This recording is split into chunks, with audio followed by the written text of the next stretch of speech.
Bon. Bienvenue dans une vidéo Nox Diving. Au départ, pour prendre l'avion, nous avons the first cousin is present. Yeah. Alors, en forme? Super en forme. Ah, bien. Je suis à l'heure. Nous avons l'uncle qui est déjà dans les starting blocks parce qu'il bourrait tout le monde pour rentrer dans l'avion alors que c'est pas open. L'avion n'est pas encore ouvert. Mais c'est pas grave, il voulait rentrer quand même. Les secondes cousins, putain, je suis obligé de tourner la... Il est plus grand, hein. Voilà. Oui, alors, en forme, chaud et... chaud et suintant. D'accord, donc là on est au début du départ, hein. Tout le monde est joyeux et compagnie, on verra à l'arrivée. On sera tous dans un état second. Hein. Ça s'est bien passé? Très bien. Ils ont failli embarquer ton père?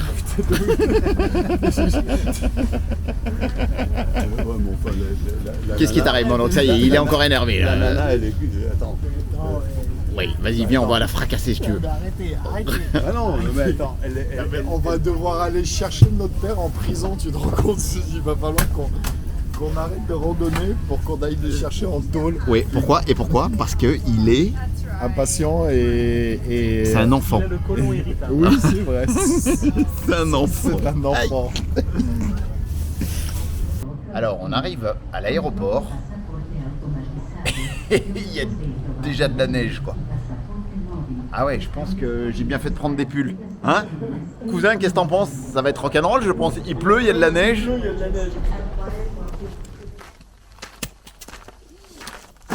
Je suis Yann et aujourd'hui on attaque le Hayduke Trail, 1000 km à travers le désert. Ça va être dantesque. Je suis Stan, aussi le deuxième cousin, mais le meilleur des deux. Moi, je vais gagner cette course. Salut, je suis Nox Diving Corporation. Alors, vous avez vu juste avant les deux cousins avec qui on va faire un trip de 1000 km. Ça s'appelle le quoi déjà? Hayduke Trail. Le Hayduke Trail, ok, in America. Voilà, alors on part pour un périple de 30 jours. 40 jours de marche avec en moyenne 25 km par jour. Soit 1000 km. Soit 1000 km. Ouais, pardon, madame. C'est déconné. Du coup, on a l'oncle qui va s'occuper du ravitaillement tous les 5 jours pour nous apporter à bouffer parce que prendre 40 jours de bouffe dans le sac à dos, ça va pas être possible. Voilà, donc on est au départ ici dans l'Utah. On va donc traverser l'Utah, 1000 bornes de périple et en espérant que tout se passe bien. Je vais laisser l'oncle qui va se présenter parce que le meilleur de tous, eh bien, on le sait bien, c'est l'oncle. Allez, tonton, à toi.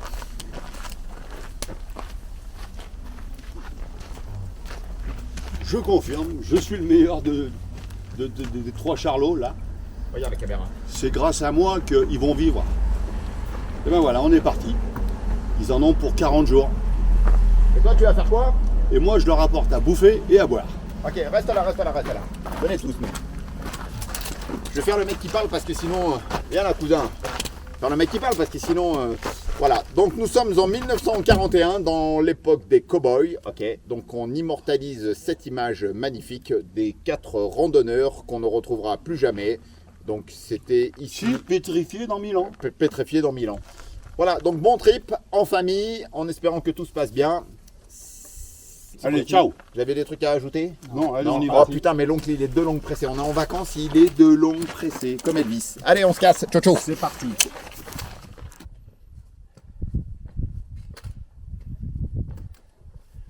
Facile, ça. Fastoche. Sur un pied. Ça a commencé là? On marche déjà là? T'as vu ta respiration, ouais. Je suis à peine en train de me réveiller. J'hyperventile pour l'apnée qui va arriver là. Ah ouais, d'accord. Alors, on est au début de l'aventure. Et là, la montagne que tu vois toute blanche là-bas, what 1000 km, c'est le mont Penel. C'est Penel. Ah, Penel, bah c'est bien ça. Des qui touristes. Et du coup, un tiers du parcours, c'est-à-dire qu'au bout d'un tiers du parcours, on devrait être... Dans une quinzaine, on sera là-bas.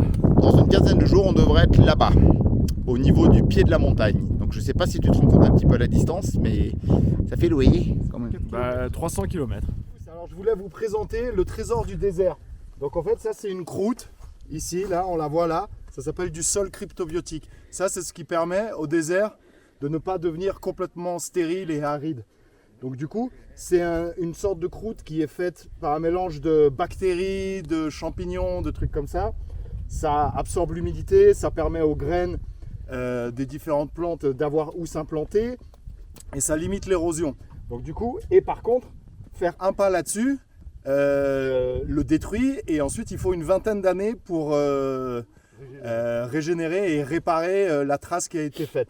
Donc du coup, voilà, c'est hyper important quand on va se balader sur les 1000 km qu'on va faire, de bien repérer ce genre de croûte et de les éviter à tout prix de marcher dessus.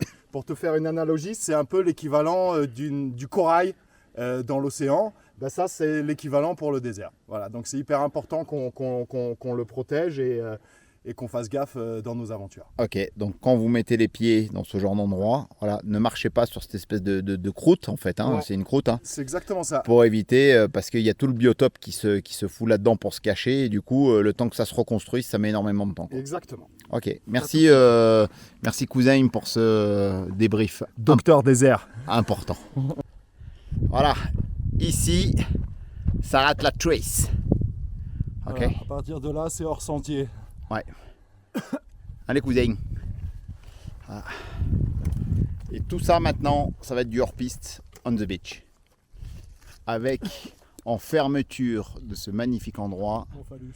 mon phallus, qu'ils ont moulé sur mon sexe. Il est reproduit au 1/18. Alors, première journée, Mais là, c'est on est sorti du sentier en fait. Là, on est en free total.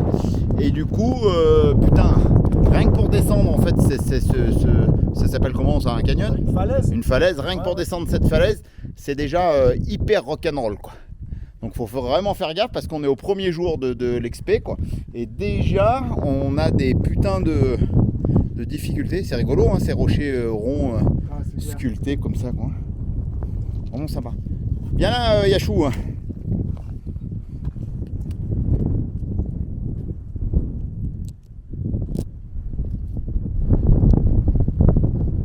Voilà. Et en fait, on doit traverser la grande plaine ici où il y avait les bisons et les apaches et les cow-boys à l'époque pour rejoindre, je ne sais pas si on la verra sur la caméra, il y a une petite piste au fond là-bas pour essayer de rejoindre cet endroit-là. Voilà. Donc je vous reprends quand on sera là-bas, on vit. Ça fait du bien. Excellent. Il n'y a pas un petit vif, pas un bruit, il n'y a que nous quoi.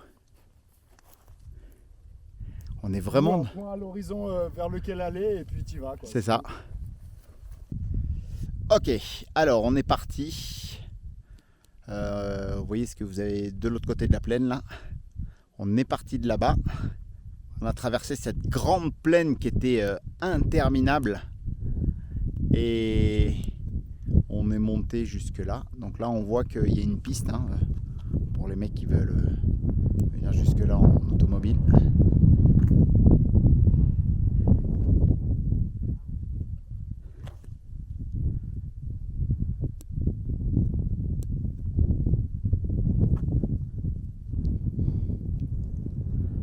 Donc là on va aller voir une belle arche et faire la pause pique-nique. Tower Arch. La quoi? Tower Arch. Tower De la Arch. tour, parce que derrière il y a une grande tour. Ah, est-ce que derrière il y a un petit chapiteau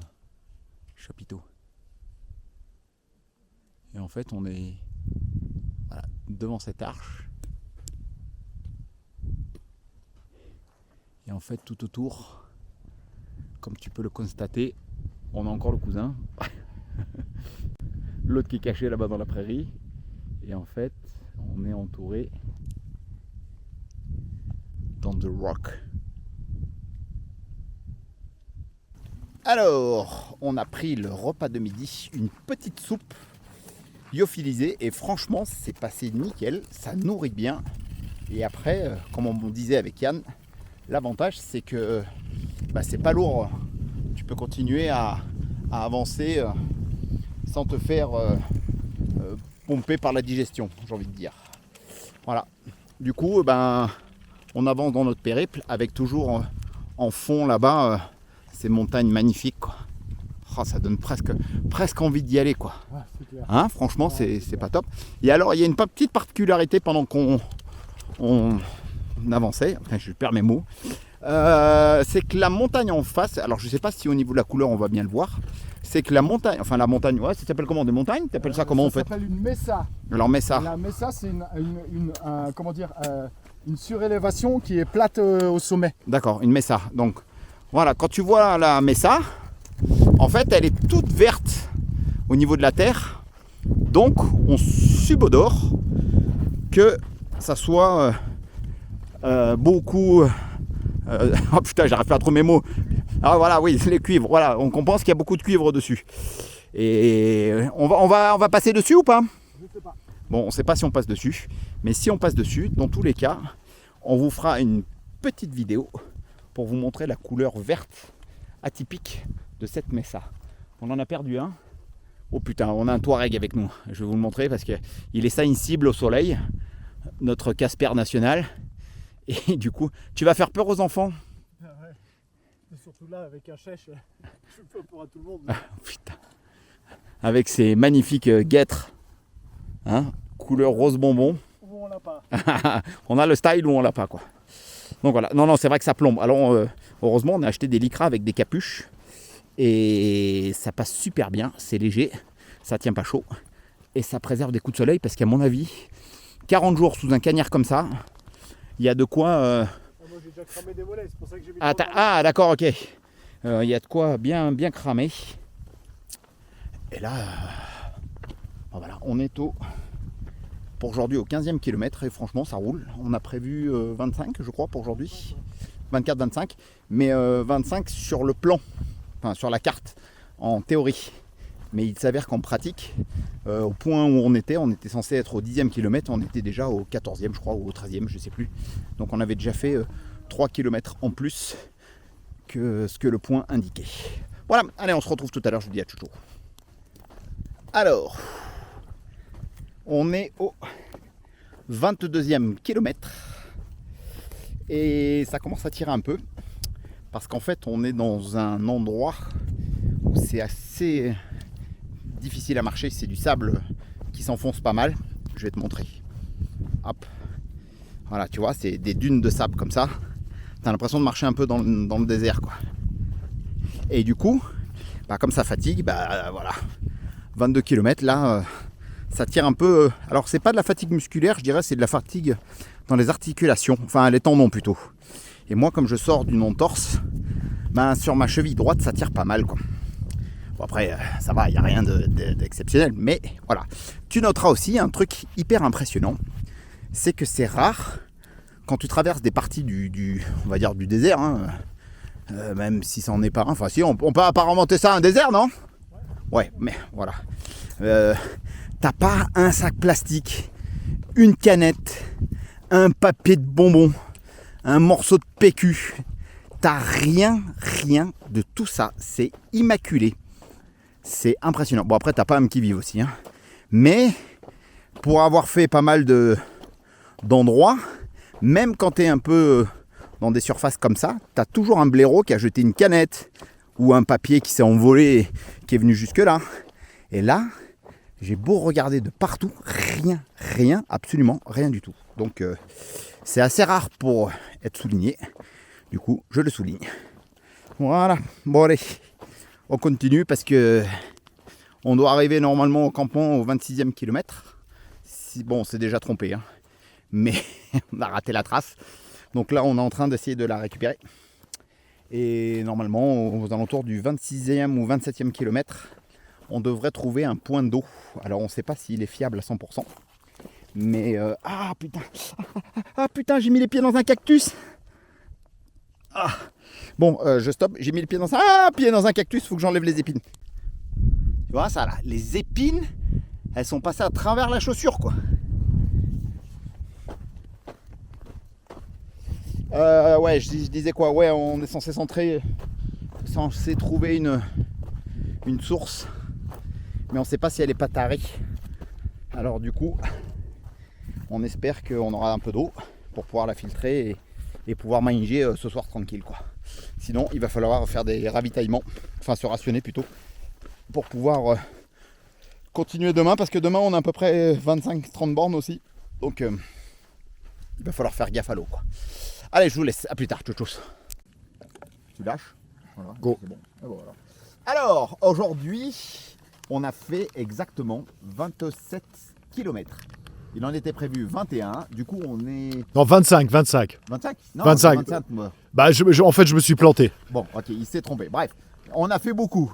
On a était fait prévu 20 km pour aujourd'hui. Et puis, du coup, on a largement tapé dans le capital. Du coup, comme on n'avait pas prévu autant de flottes, on est un petit peu juste au niveau haut parce qu'on devait rejoindre la fontaine, une source pour se recharger en eau. Et comme on est dans les choux au niveau kilométrage parce qu'il y a beaucoup plus que prévu, et ben on a monté le campement ici avec Immaculèche tente ici. Ok, la tente Quechua, mais sans colorant, c'est pour ça qu'elle est blanche. Et les cousins, ils sont. Vous êtes entamés un peu aussi ou... Ah, moi, je suis entamé, moi. Ah bon, ça va, on va aller se coucher. On est... Moi, je suis bien, moi. Ouais, non, mais toi, t'es un guerrier, toi. Moi, je suis impeccable. Moi, je peux refaire 10 km là. On y va? On repart. Non, allez vous Viens, faire on mettre, se moi je vais aller me coucher. Je suis mort, moi. Donc voilà le petit campement et bah écoutez, on vous donne rendez-vous demain matin, sans eau. Parce que moi j'ai bouffé mon capital flotte, j'en ai plus. Mais avec la bonne humeur. Mais avec la bonne humeur, Ouais. plus mal aux chevilles et voilà. Ah oui, parce que en sortant de l'entorse là, j'ai mal. Mais ça va.